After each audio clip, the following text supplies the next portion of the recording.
What's up, guys? In this tutorial, I will show you how to remove or recover your Word file password. This should be quite an easy tutorial. For more information, click on the first link in the description below. Forgetting the password to a Word file is a frustrating experience, especially when it's a document you need urgently. But fear not, as there's a straightforward solution. The first step is to download PassFab for Word. There'll be a link in the description for easy access. Head over to the PassFab for Word website. Find the download option and start the download. Once the file is downloaded, go through the installation process, guided by the on-screen instructions. Open PassFab for Word once it's installed. You'll see an easy-to-use interface. Click on Add to upload the Word document you can't access. PassFab for Word provides several recovery methods, including dictionary attack, brute force with mask attack, and brute force attack.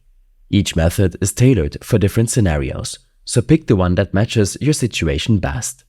If you have some ideas about what your password might be, you can customize the recovery process to be more efficient. Click on Settings next to the recovery method options.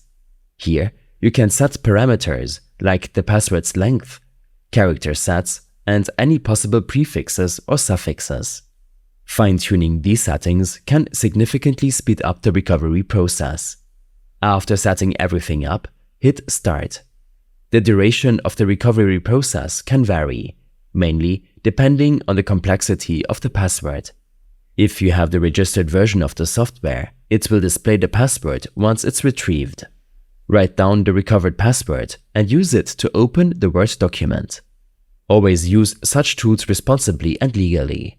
Make sure you're trying to access a file that you're legally entitled to. These steps and more information will be available in my extensive guide linked in the description below. I hope this helped you out. Leave a comment if you have any questions and see you in the next one.